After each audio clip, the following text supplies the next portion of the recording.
ABN clinic. Diabetes ఇకపై వృద్ధులలో మాత్రమే కనిపించే వ్యాధి కాదు. నేడు ఇది యువకులు, ఉద్యోగులు, గృహిణులను కూడా ప్రభావితం చేస్తుంది. సరైన మందులు ఉన్నప్పటికీ 10 మంది మధుమేహ వ్యాధిగ్రస్తులలో 7గురికి అనియంత్రిత మధుమేహం ఉందని అధ్యయనాలు సూచిస్తున్నాయి. ఇది ఎందుకు జరుగుతుందో, మనం దాన్ని ఎలా నివారించాలో వివరించడానికి ఇప్పుడు మనతో ఉన్నారు doctor Lokesh Beerakayala, MBBS MD, and doctor Boda Harinireddy, MBBS DNB. Hello Lokesh garu and Harini గారు. ఫస్ట్ అసలు దేశంలో డయాబెటీస్ అనేది చాలా జెట్ స్పీడ్లో స్ప్రెడ్ అవుతూ ఉంది. ప్రతి ఇంట్లో ఖచ్చితంగా డయాబెటీస్ ఉన్న సిచ్యువేషన్స్ అయితే చూస్తున్నాం. ఎందుకు ఈ విధంగా స్ప్రెడ్ అవుతుంది? మీ క్లినిక్లో ఎటువంటి చేంజెస్ చూస్తున్నారు? అవునండి, మీరు అన్నట్టు ఏంటంటే ఈ మధ్య మనకి యంగ్ డయాబెటిక్స్ చాలా పెరిగారు. ఇదివరకు లాగా లేదు. ఇదివరకు అయితే మనకి 50 ఏళ్ళ పైబడి వాళ్ళలోనే మనము షుగర్ అనేది డిటెక్ట్ చేయడం జరుగుతుంది. సో ఈ మధ్య ఏంటంటే 25 ఇలా వయసు నుంచి కూడా మనకి ఆల్మోస్ట్ ఫ్యామిలీలో వాళ్ళ ఫాదర్ కానీ మదర్ కానీ ఉన్నట్టయితే షుగర్ కానీ బీపీ కానీ ఏదైనా health related chronic disease conditions ఉన్నట్టయితే వాళ్ళలో చిన్న ఏజ్లోనే మనకి ఉబకాయం అంటే ఒబేసిటీ లావు ఉండడం కానివ్వచ్చు, షుగర్ లెవెల్స్ పెరగడం కానివ్వచ్చు. ఈ మధ్య చిన్న వయసులోనే హార్ట్ ప్రాబ్లమ్స్ కూడా వస్తున్నాయి. చాలా మందికి 25-26 వయసులోనే మనకి స్టంట్ వేయాల్సిన పరిస్థితి కూడా ఉంది. సో దాన్ని బట్టి ఏంటంటే మనకి మన డైట్ కావచ్చు, లైఫ్ స్టైల్ కావచ్చు, వాళ్ళ ఫ్యామిలీ హిస్టరీలో కావచ్చు, ఇవన్నీ సిచ్యువేషన్స్లో మనకి డయాబెటీస్ అనేది చిన్న ఏజ్లోనే రావడం జరుగుతుంది. ఈ మధ్య ఏంటంటే పుట్టిన 1-2 ఇయర్స్ కూడా మనకి డయాబెటీస్ రావడం జరుగుతుంది. సో దాంతోపాటు వేరే హెల్త్ రిలేటెడ్ కాంప్లికేషన్స్ కూడా వస్తున్నాయి. ఎస్ హరిణి గారు, మీరు చెప్పండి. లోకేష్ గారు చెప్పినట్లు చిన్న వయసులోనే ఇప్పుడు అసలు డయాబెటీస్ ఎందుకు వస్తుంది? ఎందుకంటే మన ఫాదర్ వాళ్ళ జనరేషన్తో పోలిస్తే ఇప్పుడు చాలా వేగంగా స్ప్రెడ్ అవుతుంది. ఎందుకు ఇంత వేగంగా స్ప్రెడ్ అవుతుంది అనుకోవచ్చు? ఇప్పుడు మీరు చూసారంటే ఇప్పుడు మనం తినే ఆహారం అలవాట్లు ఇంతకు మునుపు మీరు వంట వండుకోవాలంటే సరైన మీరు ఏదైతే వెజిటేబుల్స్ కానివ్వండి, శాకాహారం కానివ్వండి, మాంసాహారం అయినా కానీ మీరు ఆరోగ్యకరమైనవి వస్తువులు దొరికేవి ఇంట్లో వండుకునే వాళ్ళము. ఇంకా శారీరక శ్రమ మీరు చేసినప్పుడు ఏమవుతుందంటే ఈ క్రమం తప్పకుండా ఇలా చేస్తూ ఉంటే కండరం అనేది గట్టిపడుతూ ఉంటుంది. గట్టి పడడం వలన మనకు షుగర్ తగ్గించే అవకాశము శరీరంలో దాని శక్తి పెరిగి షుగర్ అనేది కంట్రోల్లో ఉంటుంది. కానీ ఈ మధ్యలో మీరు చూస్తున్నాను, మనము జీవన శైలి ఎలా మారిపోయిందంటే స్ట్రెస్ లెవెల్స్ చాలా పెరిగిపోయాయి. బయట ఫుడ్ తినడం ఎక్కువగా అవుతుంది. మనకు వ్యాయామం అనేది ఎక్కువగా లేదు. చెప్పాలంటే చాలా ప్రజలలో అసలుకి వ్యాయామం అంటే ఏమీ ఉండదు. కూర్చొని పని చేయడమే ఎక్కువగా అయిపోతుంది. నిద్ర, ఇవన్నీ కలిసి రక్తంలోని షుగర్ లెవెల్ పెంచడానికి కారణాలు అవుతాయి. అప్పుడు మన కండరాలు అదే మనము కండరాలు పనిచేయడానికి శ్రమ చేసామనుకోండి, ఈ కండరాలను ఎక్కువ చక్కెర ఉన్నది రక్తంలోని చక్కెరని తగ్గించేసి మన షుగర్ లెవెల్స్ పెరగకుండా మనని కాపాడగలుగుతాయి. ఎస్ లోకేష్ గారు, మీరు చెప్పండి. హరిణి గారు చెప్పినట్లు ఇప్పుడు డయాబెటీస్ అనేది లైఫ్ స్టైల్ అండ్ డైట్ని కనెక్ట్ చేస్తున్న సిచ్యువేషన్స్ అయితే కనిపిస్తుంది. అసలు స్ట్రెస్ కూడా దీనికి ఒక ముఖ్య కారణంగా కనిపిస్తుంది. సో డైట్లో ఎటువంటి చేంజెస్ చేసుకోవాలి అంటారు? ఇప్పటికే చాలామంది మిల్లెట్స్ వైపు వెళ్తున్నారు, అయినా కానీ ఇంకా చాలామందిలో ఇంకా చేంజ్ చేయాల్సిన అవసరం ఉంది. సో ఎటువంటి చేంజెస్ తీసుకురావాల్సిన అవసరం కనిపిస్తుంది? ఖచ్చితంగా అండి, మేడం మాట్లాడినట్టు మనకి అందుకే మనం మన పేషెంట్స్ కి డయాబెటీస్ డిటెక్ట్ అయిన తర్వాత, మధుమేహ వ్యాధి డిటెక్ట్ అయిన తర్వాత ఖచ్చితంగా మనము డైట్ లైఫ్ స్టైల్ మీద ఫోకస్ చేస్తాం. అందుకే మనము స్ట్రిక్ట్ డయాబెటిక్ డైట్ అంటాం. అంటే మనకి డైట్ లో కార్బోహైడ్రేట్స్ అనేది మొత్తం తగ్గించాల్సి ఉంటుంది. ఎందుకంటే చాలా మంది మనం ఇండియన్స్ కానీ మన తెలుగు వాళ్ళు కానీ చాలా మంది అన్నం అనేది ఇంపార్టెంట్ ఫుడ్ అయిపోయింది. సో కొంతమంది 3 పూటలు కూడా అన్నమే తింటారు. సో అట్లా పరిస్థితి అట్లా చేయకుండా మనం ఏంటంటే అట్లీస్ట్ కార్బోహైడ్రేట్స్ మనము సగానికి సగం కంటే తగ్గించుకొని ప్రోటీన్ ఫుడ్ కానివ్వండి, ఫైబర్ ఫుడ్ కానివ్వండి, సో ఇట్లాంటివి మనం ఎంకరేజ్ చేయాలి. సో అందుకోసం ఏం చెప్తామంటే ఇది వరకు లాగా అన్నంలో కూర కలపకుండా కూరలో అన్నం కలుపుకోమని సింపుల్ గా చెప్తాము. సో అదే కాకుండా మనకి ఫైబర్ ఫుడ్, సో మనకి ఫ్రెష్ ఫ్రూట్స్, వెజిటేబుల్స్. ఇక్కడ ఫ్రూట్స్ అనేసరికి మళ్ళీ కాంప్లికేటెడ్ అవుతుంది. చాలా మంది ఏ ఫ్రూట్స్ తినాలో తినొద్దు అని అడుగుతారు. సో పండ్లు కాకుండా కాయలు తినమని సజెస్ట్ చేస్తాము. దాంతోపాటు వెజిటేబుల్స్, పల్సెస్ అంటే పప్పు దినుసులు కావచ్చు, మీరు అన్నట్టు మిలెట్స్ లో కూడా చాలా టైప్స్ ఆఫ్ మిలెట్స్ వచ్చినాయి. కూరలు, సామాన్లు చాలా మంది వాడుతుంటారు. సో అట్లాంటివి ఖచ్చితంగా వాళ్ళకి డైజెషన్ ఇష్యూస్ లేకుండా ఉంటే ఖచ్చితంగా అట్లాంటి వాళ్ళ రెగ్యులర్ డైట్ లో ఇంక్లూడ్ చేసుకుంటే బాగుంటుంది. సో సింపుల్ గా ఏంటంటే మార్నింగ్ బ్రేక్ఫాస్ట్ ఖచ్చితంగా తీసుకునేటట్టు చూసుకోవాలి, అది లైట్ ఉండేటట్టు చూసుకోవాలి. దాంట్లో ఆయిల్ ఎక్కువ ఉండకుండా చూసుకోవాలి. సో ఆఫ్టర్నూన్ ఒక్క పూట మనము నార్మల్గా అయితే అన్నం అలో చేస్తాము, అన్నం తీసుకోవచ్చు అని చెప్తాము. కాకపోతే కొంతమంది రెడ్ రైస్ కావచ్చు, బ్రౌన్ రైస్ కావచ్చు, బ్లాక్ రైస్ కావచ్చు, ఇలా చాలా ఆప్షన్స్ ఉంటాయి. సో మీ డైటీషియన్తో కన్సల్ట్ అయ్యి మీకు ఏది పడుతుంది, ఏది కరెక్ట్ ఉంటుందో దాన్ని బట్టి మనము క్యాలరీ కౌంటింగ్ చేసుకుని దాని తగ్గట్టు స్పెసిఫిక్గా డైట్ చార్ట్ వాడితే మనకి మన ఏ షుగర్ వల్ల, ఏ ఫుడ్ వల్ల ఎంత షుగర్ పెరుగుతుందో కూడా మనము ట్రాక్ చేసుకొని ఒక డైట్ చార్ట్ మెయింటైన్ చేసుకుంటే మనకి బెటర్ ఉంటుంది. సో ఇదే విషయంలో ఏంటంటే మనకి నైట్ టైం కూడా మనము రోటీస్, ఫుల్కాస్ కానివ్వండి, చపాతీ కానివ్వండి, ఇట్లాంటి లైట్ డైట్ తీసుకోమని చెప్తాము. చాలా మందికి ఇట్లాంటి డైట్ తీసుకున్నప్పుడు ఎర్లీ మార్నింగ్ ఆకలి అవుతుంది, లేకపోతే మధ్యరాత్రిలో ఆకలి అవుతుంది.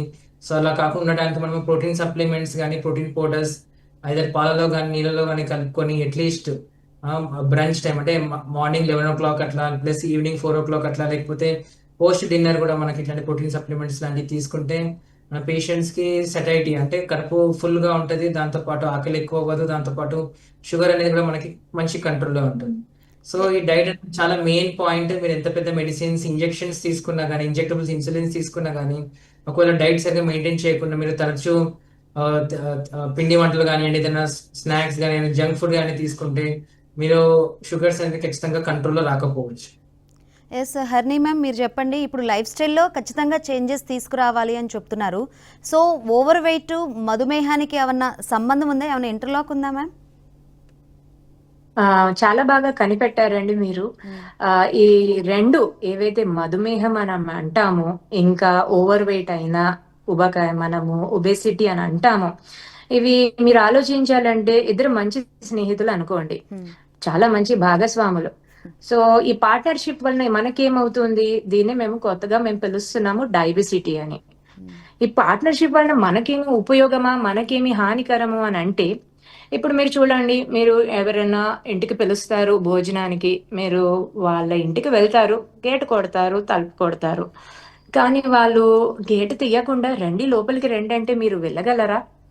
ఈ ఓవర్ వెయిట్ అనేది, ఒబేసిటీ అనేది ఏమవుతుందంటే, నడుము చుట్టూ ఫ్యాట్ ఎలా అయితే ఎక్కువ అయిపోతుందో, ఇది మీరు దాదాపుగా సెక్యూరిటీ లాగా పనిచేస్తుంది అనుకోండి. ఎవరిని లోపలికి రానివ్వదు, తెలిసిన వాళ్ళని, మంచి చేసే వాళ్ళని కూడా లోపలికి రానివ్వకుండా అక్కడనే ఆపేస్తుంది. సో ఏమవుతుంది, మీకు రక్తంలో చక్కెర క్వాంటిటీ, చక్కెర మోతాదు ఎక్కువైపోతూ ఉంటుంది.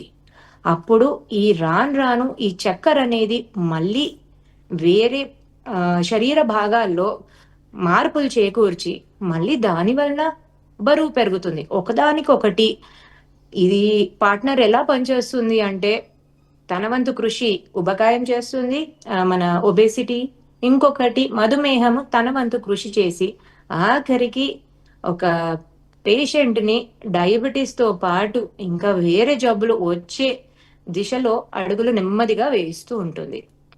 సో ఎవరైతే మధుమేహం గురించి మీకు అవగాహన మీకు రావాలి అనుకుంటే, సోషల్ మీడియా మాధ్యమాలుగా కాకుండా మీరు మీ డాక్టర్ని డైరెక్ట్గా మీరు సంప్రదించవచ్చు. మీరు ఇంకొకటి చూసుకోవాలి, మధుమేహం అంటే జీవితాంతం నేను మందులు వాడాలి, నాకు ఇప్పుడు మధుమేహం వచ్చింది, నేను ఇంకా జీవితాంతం నాకు ముద్ర పడిపోతుంది, నేను షుగర్ పేషెంట్ అని భయపడకూడదు.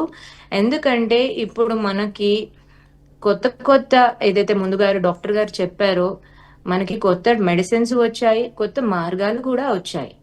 మనకు పరిశోధనల వలన ఏమి అవగాహన వచ్చింది అంటే, తినే ఆహారము మీరు చూసుంటే భారతదేశంలో స్వాతంత్రం వచ్చినప్పటి నుంచి కొన్ని దశాబ్దాలు కరువుతో పోరాడుతుండే భారతదేశం. తిండి తినడానికే దొరకకపోతుండే. అప్పుడు రాను అలా మారిపోయి అన్నం ఎక్కువ తినడం మొదలు పెట్టేశారు. దాని తర్వాత అన్నమే కాకుండా ఇప్పుడు ప్రాసెస్డ్ ఫుడ్ అంటారు, ఇవన్నీ తింటున్నారు. ఇవన్నీ తినడం వలన ఇప్పుడు రాను బయట నుంచి ఆర్డర్స్ చేసుకుంటున్నారు. అది ఎలాంటి క్వాలిటీతో చేస్తున్నారు అస్సలకి సంబంధం లేదు. కల్తీ ఎంత ఉంటుంది ఇప్పుడు మీరు చూస్తున్నారు. దేశ వ్యాప్తంగా కల్తీ చేసిన ఆహార పదార్థాలే ఎక్కువగా బయట చేసే భోజనాలు ఏవైతే ఉంటున్నాయో, మీకు సమయం తక్కువ ఉండి మీరు ఆర్డర్ చేస్తున్నారు, అది నాకు అర్థమవుతుంది. కానీ నా బాధ ఏంది అని అంటే, మీరు చూడండి ఇప్పుడు ప్రాణాలతోని చెలగాటం అనేది ఎంతవరకు పెరిగిపోయిందంటే, చిన్న పిల్లలకు అమ్మే ఫుడ్ ప్యాకెట్స్ మీరు సూపర్ మార్కెట్కి వెళ్ళండి, లేదా మీరు కావాలి అంటే కూరగాయలు, ఇప్పుడు దొరికే కూరగాయల్లో కూడా రసాయనాలు, ఎంత ప్రమాదకరమైన కూరగాయలు దొరుకుతున్నాయి. ఇవన్నీ చూసుకుంటూ దృష్టిలో పెట్టుకుంటే మీరు దొరికినంత మీరు ఇంట్లో వండుకునేటట్టు చూసుకోండి. పప్పు కూర సరిపోతుందండి ఇంట్లో. మీరు ఇది తినాలి అది తినాలని చెప్పేసి మీ రుచులను పట్టుకొని అది ఆసరా చేసేసుకొని మీ దాని వలన వాళ్ళు ఎవరో డబ్బులు సంపాదించాలని చెప్పేసి మీ ప్రాణాలని పణంగా పెట్టేసి మీ మీ ప్రాణాలతో చెలగాటం ఆడుతున్నప్పుడు ఎవరి బాధ్యత అది? మన బాధ్యత. మన నోట్లో మనం ఏం ఫుడ్ పెట్టుకుంటున్నామో, ఏం భోజనం పెడుతున్నామో అది మనం అయితే చూసుకోగలము. తర్వాత ఇంకొకటి, ఇప్పుడు వచ్చే మందులు కూడా మీరు అపోహలు కూడా మీరు చూస్తారు, నేనే అవాక్కైపోతాను. ఎన్ని యూట్యూబ్స్ లో కూడా ఈ మందు మంచిది, ఈ మందు మంచిది కాదు, ఇన్సులిన్ ఇలా, ఇన్సులిన్ అలా అని చెప్పేసి 100 వీడియోలు వస్తాయి. అది చూస్తే నాకే అనుమానం వస్తుంది, అరే ఇన్ని వీడియోస్ వస్తున్నాయి, నేను ఎంత ఎక్స్పర్ట్ ఉన్నా కూడా నాకు తెలవడానికే నాకు ఇంత సమయం అవసరం పడుతుంది. అదే మామూలు ప్రజలు ఎవరైతే మధుమేహంతో బాధపడుతున్నారో, లేదంటే మధుమేహము వాళ్ళ ఫ్యామిలీలో ఉన్న వాళ్ళకి సహాయం చేసుకుందామని చెప్పేసి అవగాహన తెచ్చుకోవడానికి వీడియోస్ చూస్తారు, వాళ్ళకి ఒక్కటే నేను చెప్పగలను, మధుమేహం గురించి మీరు డాక్టర్ని అయితే కలవండి. మందులు కూడా ఇప్పుడు ఎలా వచ్చాయంటే రివర్సల్ ఆఫ్ డయాబెటీస్ అని మేము మాట్లాడుతున్నాము. రివర్సల్ ఆఫ్ డయాబెటీస్ అనేది మనం ఏం చేస్తామంటే, కరెక్ట్ పద్ధతిలో పేషెంట్ ఒకవేళ మధుమేహం, ఇప్పుడు మీరు 30 సంవత్సరాలు ఒకవేళ ఉన్నా, 40 సంవత్సరాల్లో ఉన్నా, మీకు షుగర్ అనేది బయటపడింది అని అంటే మీకు డైరెక్ట్ గా మందులు పెట్టం మేము. ఫస్ట్ మీ లైఫ్ స్టైల్ అంటే జీవన శైలిని మార్చేటట్టు మేమే కాకుండా డైటీషియన్ తోని మేము మీకు కన్సల్టేషన్స్ అవన్నీ మీకు లైఫ్ లో మీకు ఎట్లా తినాలి, ఎలా ఉండాలని చెప్పేసి దానికి మేము మీకు సహాయపడగలం. ఇంకొకటి, మందులు అవసరం పడినా కూడా గుర్తు పెట్టుకోవాల్సింది ఏంటి అంటే, మందులు అనేది జీవితాంత కాలం కాదు. అందరికీ ఒకటేలాగా మందులు పనిచేయవు, మీ చేతి వేలే సమానంగా ఉండవు.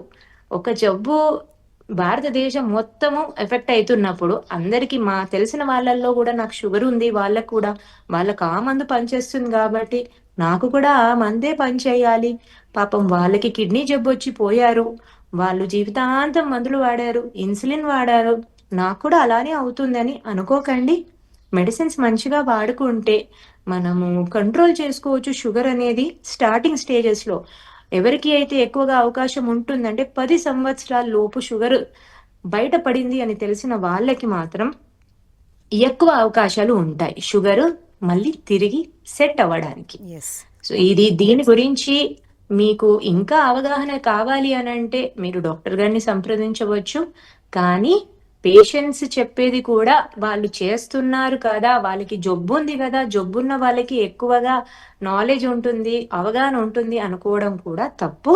కొద్దిగా మాధ్యమాల మీద జాగ్రత్తగా అవగాహన. ఎస్ లోకేష్ గారు, మీరు చెప్పండి. ఇంతకుముందు మీరు చెప్పినట్లు 4 స్టెప్స్ చెప్పారు. ఒకటి డైట్, ఎక్సర్సైజ్, లైఫ్ స్టైల్ కరెక్ట్గా ఉంచుకోవాలి అని చెప్పారు. సో మెయిన్గా ఇక్కడ డయాబెటీస్ అంటే ఆహారమే ప్రధాన పాత్ర పోషిస్తుంది. ఎందుకు డయాబెటీస్లో ఆహారానికి అంత ఇంపార్టెన్స్? సో మనకి మీరు అడిగిన ప్రశ్నకి ఏంటంటే దాంట్లోనే సమాధానం ఉంది. ఎందుకంటే మనము చాలా మంది 3 పూటలు తింటారు, కొంతమంది 1 పూట అన్నం తింటారు, 3 పూటలు తింటారు. సో ఏంటంటే ఫుడ్ హ్యాబిట్స్ అనేది ఒక్కొక్క పర్సన్కి ఒక్కొక్కలాగా ఉంటుంది. సో కొంతమంది 2 పూటలే తింటారు అన్నం. సో ఫుడ్ అనేది ఇక్కడ ఆహారం అలవాట్లు అనేది చాలా ఇంపార్టెంట్. ఎందుకంటే ఆహారం ఏం తీసుకుంటున్నారు, ఎంత క్వాంటిటీలో తీసుకుంటున్నారు, ఏ రకమైన ఆహారం తీసుకుంటున్నారు, సో మీకు సంబంధించిన ఏమన్నా లివర్ ఎలా ఉంది, కాలేయం ఎలా ఉంది, మీ పేగుల పనితనం ఎట్లా ఉంది, మీ కడుపులో గ్యాస్ట్రైటిస్, కడుపులో మంట అట్లాంటివి ఏమైనా ఉన్నాయా. సో ఇవన్నీ ఏంటంటే ఫ్యాక్టర్స్ మనకి ఆహారపు అలవాట్ల పైనే ఉంటుంది. సో అందుకే ఇంతకుముందు హరిణి మేడం అన్నట్టు మనకి చాలా మంది ఫాస్ట్ ఫుడ్స్ ప్రిఫర్ చేస్తారు. ఎందుకంటే ఈ కాలంలో అందరు బిజియెస్ట్ లైఫ్, ట్రావెలింగ్ చేస్తుంటారు. సో వేరే పరిస్థితులు, డిఫరెంట్ పరిస్థితులు ఉంటాయి.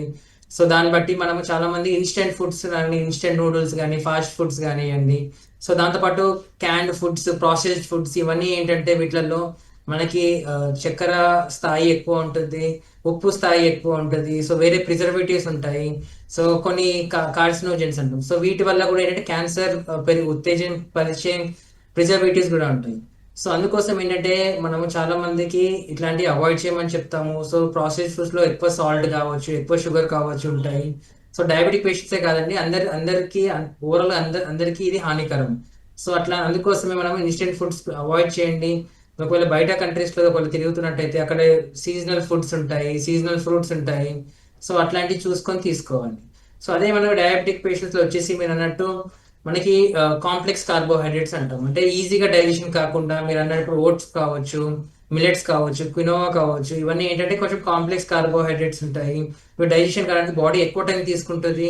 సో వీటిలో ఏంటంటే ఎక్కువ ఫైబర్ ఉంటుంది, ఎక్కువ ప్రోటీన్స్ ఉంటాయి. సో వీటి వల్ల ఏమవుతుందంటే కడుపు చాలా వరకు ఫుల్ గా అనిపిస్తుంది, తక్కువ తింటారు, డైజెషన్ కావడానికి టైం పడుతుంది. కాబట్టి ఒకటేసారి మీరు షుగర్ లో మీ రక్తంలో చక్కెర స్థాయి పెరగకుంటే మెల్లగా డైజెషన్ అవుతుంది, కాబట్టి మెల్లగా పెరుగుతుంది. కాబట్టి మనకి దీని వల్ల షుగర్ సడన్ గా ఎక్కువ హెచ్చు తగ్గులు కాకుండా మనకి షుగర్ అనేది డయాబెటిక్ మధుమేహ వ్యాధి అనేది పెద్దగా కాకుండా వర్షం కాకుండా ఉంటుంది.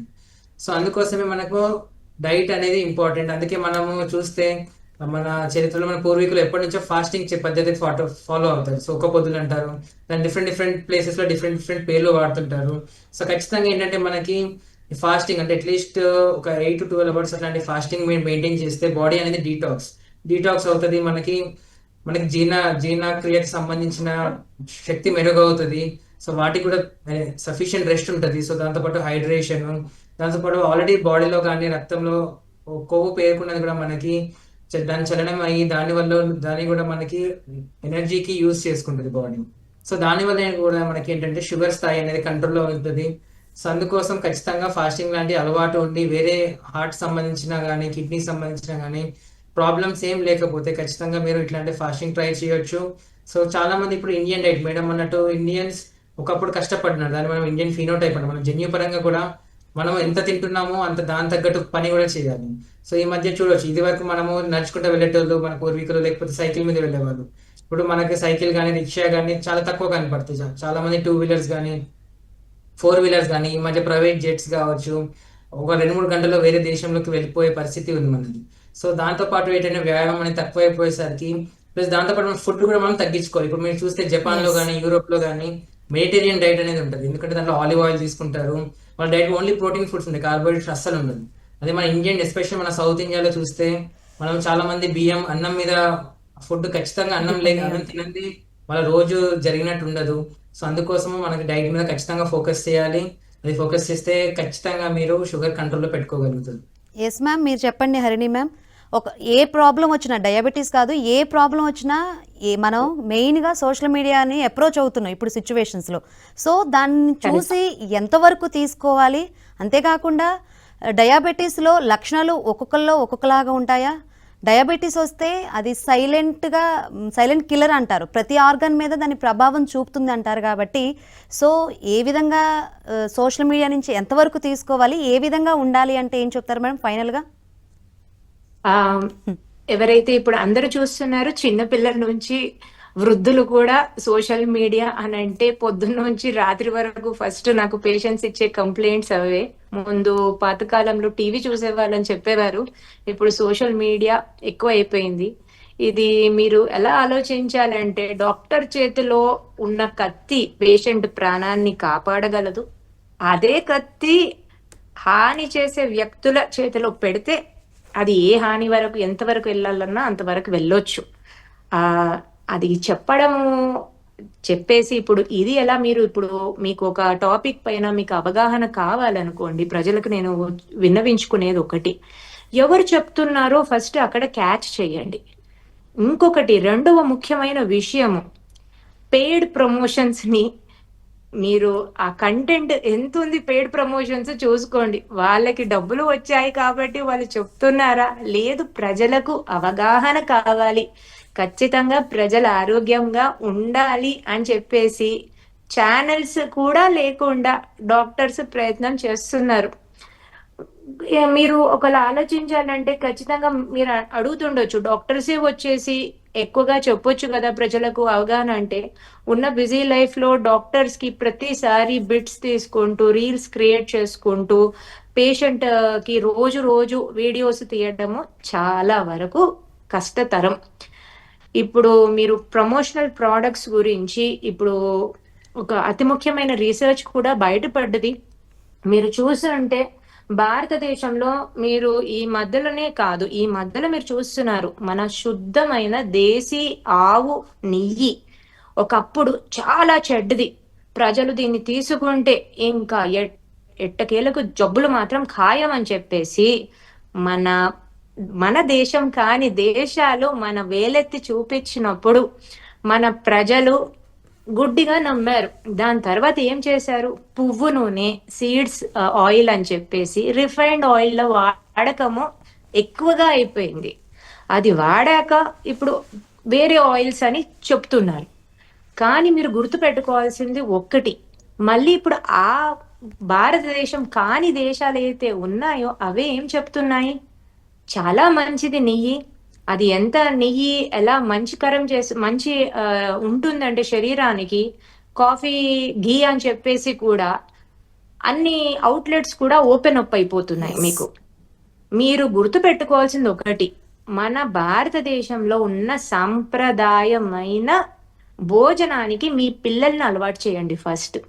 మీ తరానికి బహుశా అంత అలవాటు తగ్గిపోయి ఉంటుంది, కానీ కనీసం వచ్చే తరానికైనా ఇలా మా అమ్మ వాళ్ళు చేస్తుండే అని చెప్పేసి మీ అమ్మమ్మలని కనుక్కోండి. లేదంటే చెప్పాలంటే అదే సోషల్ మీడియాని యూజ్ చేసి మన భారతదేశంలో ఉండే పాతకాలపు పద్ధతుల్లో అలవాట్లో వంటలు ఎలా చేస్తుండే అని చెప్పేసి సౌత్ ఇండియన్స్ కి నచ్చే తగ్గట్టుగా south Indian diet, north Indians వాళ్ళకి ప్రాంతానికి చెందిన వాళ్ళది అదే బెస్ట్ అని చెప్పేసి మీరు వాడుకోండి.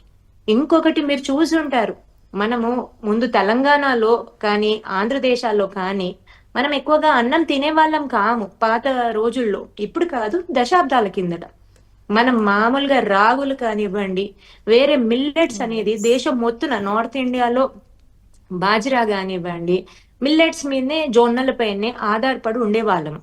దాని తర్వాత అన్నం మంచిది అని చెప్పేసి రైస్ అనేది ఎక్కువైపోయింది. ఆ అన్నం తినడం వలన ఇప్పుడు మీరు చూస్తున్నారు జబ్బులు వచ్చేస్తున్నాయి. మీ పిల్లలకు అలవాటు చేయండి. మీ పిల్లలకు అలవాటు చేస్తే మీ తరం కాకుండా కూడా మీ వచ్చే తరాలు కూడా మీరు ఇప్పుడు సంపాదన ఎలా చేస్తారు, మీకోసమే కాకుండా వచ్చే తరతరాలు బాగుండాలని చేస్తారు. కానీ ఆ సంపాదన ఆరోగ్యం లేకుండే అది దేనికి పనికిరాదు, హాస్పిటల్ చుట్టూ తిరగాల్సి వస్తుంది.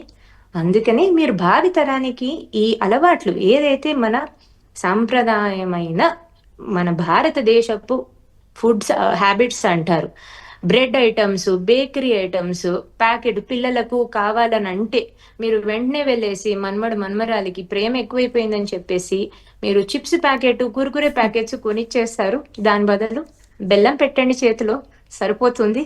లేదు అని అంటే ఇంట్లో చేసింది ఏదైనా సంప్రదాయమైన స్వీట్లైనా పెట్టొచ్చు.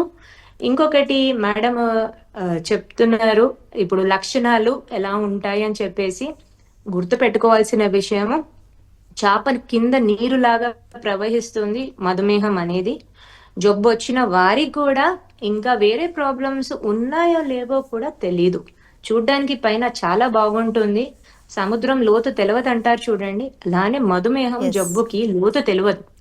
మీరు కరెక్ట్ గా కనుక్కోవాలంటే మీరు మధుమేహము చెక్ చేసుకోవడము మీ ఇంట్లో ఎవరికైనా ఉంది అంటే 30-35 సంవత్సరాలు అప్పటి నుంచి మీరు ఒకసారి మీ దగ్గరలో ఉన్న క్లినిక్ వెళ్ళేసి, హాస్పిటల్కి వెళ్ళేసి బ్లడ్ టెస్ట్ చేయించుకోండి. మీకు సిమ్టమ్స్ వచ్చాకనే వెళ్తాను, అప్పుడే చేయించుకుంటాను, అమ్మో నాకు భయము అని ఇలాంటి వాటికి తల వంచకుండా ధైర్యంగా వెళ్ళండి. ఎందుకంటే ఇప్పుడు నేను చెప్పినట్టు ముందు మనకు మార్గాలు చాలా ఉన్నాయి. మన ఆరోగ్యం మన చేతుల్లో పెట్టుకోవడమే మన ప్రధాన బాధ్యత. అది మనము ధైర్యంతోనే ముందుకెళ్ళి మన పిల్లలకి కూడా అలవాటు చేయడము మన అన్నిటికంటే పెద్ద బాధ్యత. Yes thank you ma'am, Harini ma'am and Lokesh sir. Diabetes పై మంచి అవగాహన కల్పించారు. థ్యాంక్ యూ సో మచ్ అండి. ఇది వాళ్ళ ABN clinic. Keep watching ABN Andhra Jyothi.